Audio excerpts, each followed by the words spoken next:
Hey guys, I am back for another rookie tutorial video here. Now, we are setting up for this Southern Pines Par 3.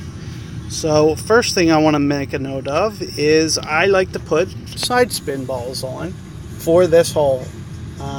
You don't need something that mega side spins, but you do need something that side spins. So I want to keep that in mind. And also, before we get to the hole, I want you to know that it's a downhill tee shot.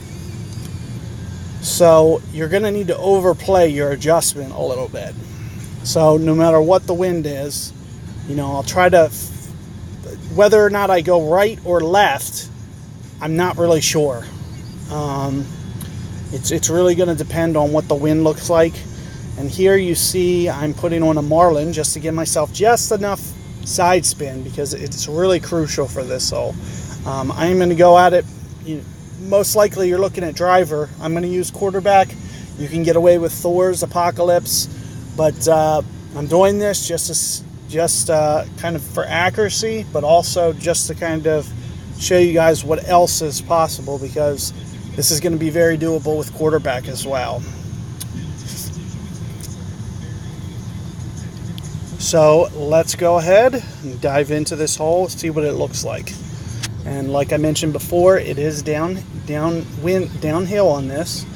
So, if your typical adjustment is, say, 4 or 5 miles per hour, instead of going 4 or 5 rings with my quarterback, since it's 1 per ring, I need at least maybe an extra 15%, So here's a 4. This is a pretty easy wind, and if you get a pretty easy wind, to be honest with you, that island starts looking better and better. So it looks like one of 2 methods to think about here. The island is a good one. You can really get it feeding towards the hole. I'm pretty sure I've showed you that shot on one of my other tutorials if you want to check that out. I'm not going to set up for it originally, but I might divert to it depending on what.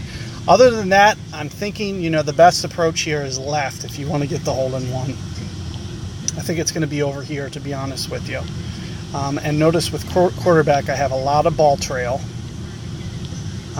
So I'm kind of looking for that spot that's going to give me kind of that. And you see right around 3 rings is where that starts to happen. So this is kind of going to be my aim spot. And you see that it's just feeding to the hole here.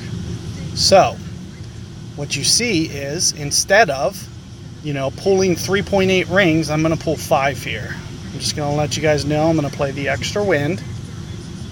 I'm playing 5 rings. I'm going to, on top of that, I'm going to curl it, because I need that extra momentum to actually get it right enough for the hole out. And it looks like I'm still coming up just a little bit right, or a little bit left. I was kind of visualizing it upside down. Coming back down the hill, it misses right. So,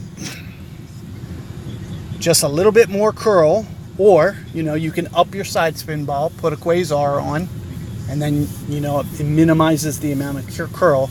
Because the one thing I do want to note for you guys is the more curl that you put on it, the more careful you need to be that you're not adding, subtracting power to your curl shot. So you need to be very precise with the way that you're curling to make sure that you're staying pretty even keel with the way that you're doing it. And left is going to be a really good approach there for getting it right by the hole every time. And once you figure out how much curl, you need to just go ever so slightly more. And like I mentioned, I went an extra ring there because that's just kind of the way that the hole sets up good. Now, let's talk about this shot again with a different wind. So usually, I use 4 backspin. Here you're going to see me go into the 3s.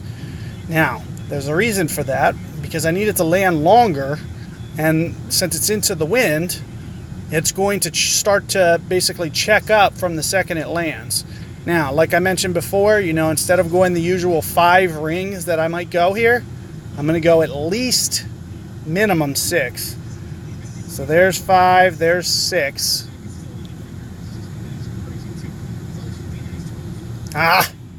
Plus a great ball on top of it. But you're seeing the great ball help me. And here you're going to see it come back down towards the hole. Should be a relatively good approach. And you see, since it's into the wind, I'm taking off that extra.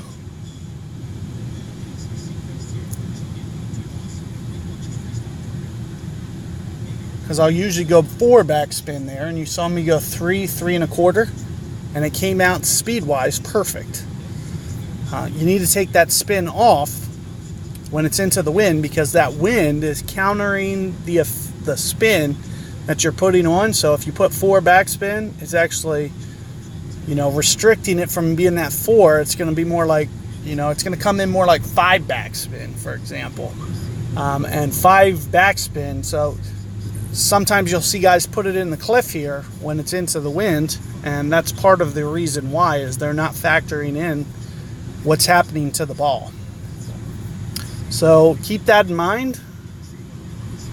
And other than that, like I mentioned, make sure that you're overcorrecting for the wind.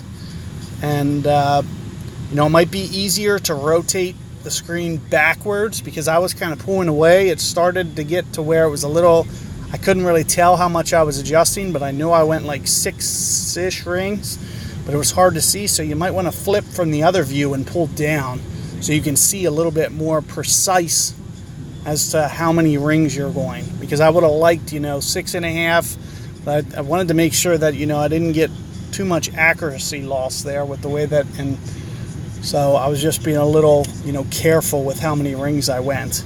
So keep that in mind, and good luck with hole 7 getting that ace for that par 3.